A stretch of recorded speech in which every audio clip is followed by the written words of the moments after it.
Assalamualaikum warahmatullahi wabarakatuh. Kembali lagi di channel ini. Hari ini kita akan bahas materi mata kuliah kewirausahaan. Materi yang dibahas kali ini ada 4. Yang pertama, selling skill atau keterampilan dalam menjual, dan yang kedua, customer service atau pelayanan terhadap pelanggan, service excellence, dan juga yang terakhir, making money without money. Bagaimana penjelasan lebih lanjut untuk judul tersebut? Mari simak video yang satu ini. Kita masuki pembahasan yang pertama, yaitu tentang selling skill. Bagaimana keterampilan menjual? Pertama, pengertian penjual itu seperti apa? Penjual atau menjual merupakan suatu disiplin ilmu atau suatu seni, yang mana ilmu atau seni keterampilan ini digunakan untuk mempengaruhi orang lain dalam hal untuk membeli produk kita atau produk produsen yang bekerja sama dengan kita. Menjual dilakukan oleh petugas penjualan agar yang bersangkutan bersedia membeli produk yang ditawarkan.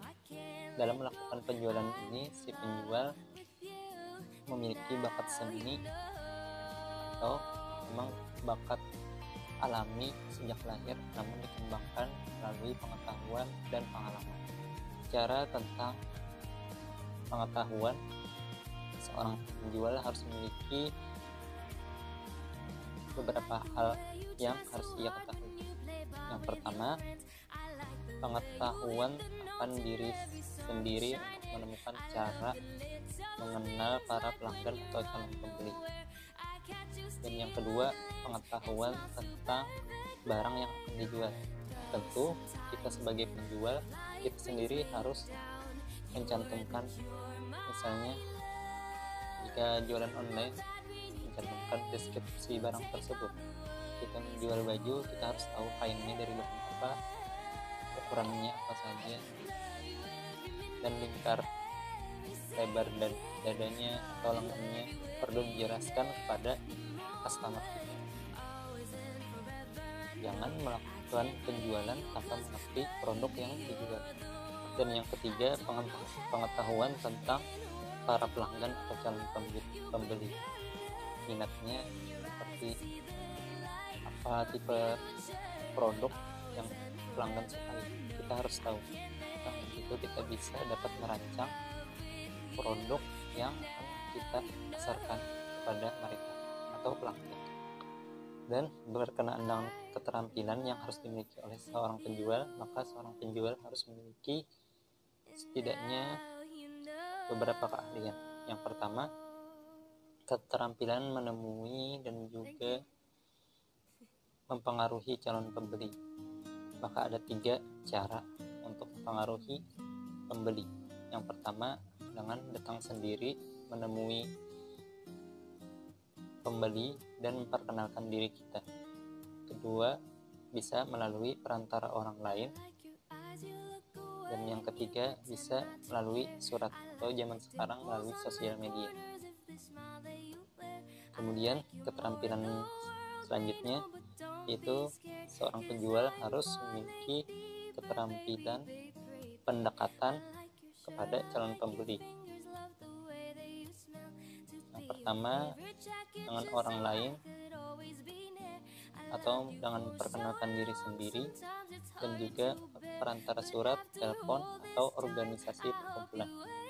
Kemudian keterampilan untuk memperoleh perhatian dari pembeli dan memahami tipe pembeli. Itu sebagai berikut. Untuk memperoleh perhatian seorang pembeli, hal-hal yang harus dilakukan ialah dengan berpenampilan segar, rapi, dan juga menarik dipandang sehingga bisa memikat pelanggan kita, dan bersikap dengan baik ataupun tingkah laku dengan baik dan juga ramah. Dengan bahasa dan cara bicara serta penguasaan akan produk yang dijual harus secara baik dikuasai, dengan ucapan yang tidak berbelit, dengan kata-kata pendek yang mudah dipahami, dan dan juga pengertian produk yang kita jual. Keterampilan selanjutnya, seorang penjual harus mengetahui bagaimana tipe-tipe seorang pelanggan atau calon pembeli produk kita. Ada beragam tipe pembeli yang datang atau mendekat pada kita sebagai penjual. Yang pertama, tipenya ia mengetahui dengan diri kita dan juga produk kita, dan ia sendiri sudah memutuskan ingin membeli, dan kita yang harus kita lakukan sebagai penjual ialah menyediakan barang tersebut dengan cepat, mengambilkan barang yang ada bisa di belakang atau di gudang atau di etalase, langsung menunjukkannya kepada pembeli. Yang kedua, tipe pelanggan seperti ini, yaitu mengetahui segalanya, dialah yang bercerita pada penjual. Apakah ada barang yang seperti ini, dia mencari barang di tempat kita. Ketiga, pelanggan yang menghendaki fakta-fakta yang kadang-kadang tipis tentang konstruksi dan cara-cara penggunaan barang yang dibelinya. Jadi sebelum ia membeli, mereka ingin tahu apa saja kegunaan produk yang mereka minati atau yang ingin mereka beli. Di sini tugas seorang penjual maka harus menjelaskan fungsi-fungsi atau cara merawat barang yang akan dijual. Kemudian tipe pembeli customer yang tidak dapat memutuskan ukuran, warna dari barang yang akan dibeli. Misalnya seperti beli baju, ia tidak tahu ukuran bajunya seperti apa, warna kesukaannya apa. Dalam hal seperti ini, si penjual dapat memberi keputusan untuk si pembeli dengan cara memberitahu model terkini, misalnya untuk produk baju, atau ukuran yang tepat. Misalnya kalau dilihat dari seorang pembeli ini, ukuran tubuhnya ini sama saja dengan penjualnya, maka ia dapat memberitahu ukuran pakaiannya untuk produk tersebut, biasa ukurannya M atau L. Kemudian ada tipe pelanggan yang senang mengobrol. Ini sering kita jumpai biasa seperti di pasar atau di tempat-tempat yang ramai. Bisa apalagi ibu-ibu sering bicara kesana kemari. Maka seorang penjual harus mengakhiri pembicaraan ini dulu sambil kita menjelaskan produk kita. Kemudian yang terakhir yaitu tipe customer atau pelanggan yang selalu menghendaki diskon, atau kita sendiri yang sering beli online ingin ada gratis ongkir, diskon 50% dan lain sebagainya. Kemudian selanjutnya, setelah mengetahui beberapa keterampilan dirinya si penjual dan juga mengetahui bagaimana tipe para pembeli atau calon pelanggan, maka dalam hal ini tindak lanjutan yang harus dilakukan oleh si penjual yaitu dengan teknik menjual produknya. Maka secara singkat, teknik penjualan ada 5 ya, atau biasa disingkat kalau dalam bahasa Inggrisnya AIDS. Yang pertama attention atau perhatian terhadap pelanggan. Yang kedua interest atau pendekatan. Yang ketiga desire, keinginan, kita harus mengetahui keinginan dari si pembeli. Yang keempat action atau aksi dari si penjual.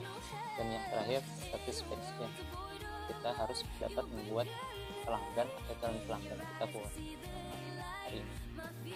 Materi selanjutnya customer service. Customer service adalah ilmu dan seni tentang melayani pelanggan sebagai ujung tombak perusahaan yang berada di garis paling depan. Jadi seorang customer service, kalau kita ibaratkan dalam sepak bola, mereka adalah strikernya atau ujung tombak, si punggung nomor 9. Secara fungsional berada di semua lini, baik di tahap sebelum atau selama maupun sesudah dalam kegiatan produksi maupun non-produksi suatu perusahaan. Jadi posisi customer service ini ya lintas lini waktu, bisa sebelum, sesudah, atau saat produksi dan sebelum produksi. Mereka tetap terlibat dalam perusahaan. Peran utama dari customer service setidaknya ada dua.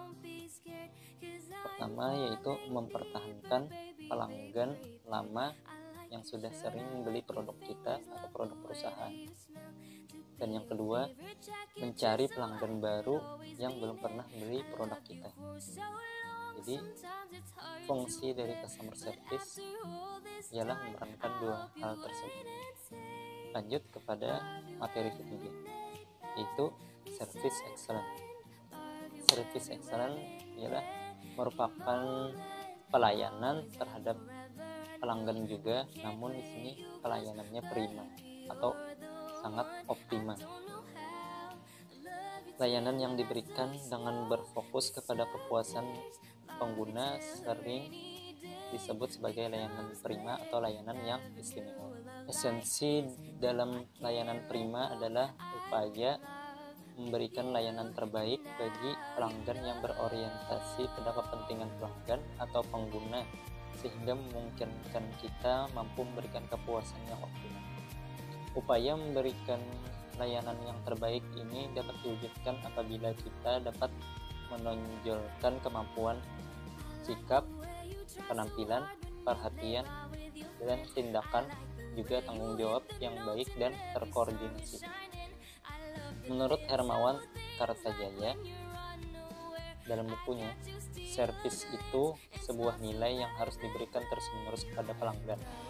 Apa yang dimaksud nilai di sini? Jadi nilai itu di mana nilai merupakan perakiraan konsumen tentang kemampuan total suatu produk untuk memenuhi kebutuhannya. Dengan mengetahui dan memahami kebutuhan pelanggan, maka perusahaan dapat memenuhi nilai tersebut atau nilai yang dimaksud oleh para pelanggan. Maka nilai dari pelanggan ini ialah secara singkat bagaimana kebutuhan mereka terpenuhi, kebutuhan pelanggan terpenuhi dengan membeli produk kita atau meminta jasa kita. Maka nilai tersebut dapat dibagi atau diklasifikasikan menjadi dua. Yang pertama, total get dan total gives. Total get mencakup dua komponen.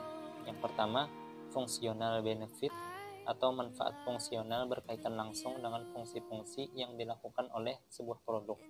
Dua, emotional benefit. Jadi, emotional benefit yaitu manfaat emosional yang diperoleh pelanggan berupa stimulasi terhadap emosi dan perasaan. Nilai yang kedua yaitu total gives. Total gives mencakup dua hal juga. Yang pertama, price atau harga. Harga yang dibayarkan pelanggan sesuai dengan fungsi yang ia dapatkan atau kebutuhan yang ia dapatkan. Yang kedua, other expenses atau biaya lain yang muncul selama customer menggunakan atau mengkonsumsi produk. Dan kita masuki materi terakhir atau yang keempat, yaitu making money without meaning, yaitu mencari uang atau membuat uang tanpa mengeluarkan uang, atau istilah lainnya membuka usaha tanpa modal. Memang sih terdengar mustahil. Ya memang mustahil. Hampir semua usaha ya pasti pakai modal, tidaknya modal berpikir dan modal usaha kita, keterampilan kita. Jadi yang dimaksud oleh istilah ini ialah dalam konteks ini, istilah ini dimaksudkan dengan berusaha namun dengan menggunakan modal yang sangat minim, terlebih lagi secara finansialnya, material uang dan lain-lain. Jadi yang dimaksud dengan istilah ini yaitu melakukan usaha dengan modal seminimal mungkin, namun dengan benefit atau hasil yang besar atau laba yang besar. Bagaimana realisasi making money without meaning ini? Realisasi utamanya ialah jangan ikut bekerja dengan orang lain. Kita hanya menyediakan jasa. Namun karena kita membahas kewirausahaan, maka yang dimaksud dengan making out money ini ialah buka usaha sendiri sebagai distributor, yaitu dengan cara bekerja sama dengan pihak produsen suatu barang dengan menyediakan jasa untuk menjualnya dan memberikan tampilan suatu produk atau sistem distribusinya. Dalam dunia usaha, salah satu bidang yang memungkinkan menggunakan modal finansial yang paling minim bahkan tak mengeluarkan uang adalah distributor. Karena menjadi distributor memerlukan modal utama, yaitu public relation atau jaringan sosial kita. Semakin banyak teman, semakin banyak jaringan, semakin banyak orang yang kita kenal, akan semakin cepat mengembangkan usaha distribusi kita ini. Persiapan yang harus dilakukan oleh seorang distributor, yang pertama yaitu mencari produsen. Seorang distributor harus mencari produsen yang terpercaya, produknya asli, tidak menipu, dan berpeluang menjanjikan. Yang kedua, membuat kontrak atau janji dengan seorang produsen tersebut. Yang ketiga yaitu merancang wilayah distribusi, di mana ia akan mendistribusikan barang tersebut. Contoh misalnya jika ia menjual makanan atau sebagai distributor makanan snack, ia merancang wilayah seperti di perkantoran atau di sekolah atau di kuliah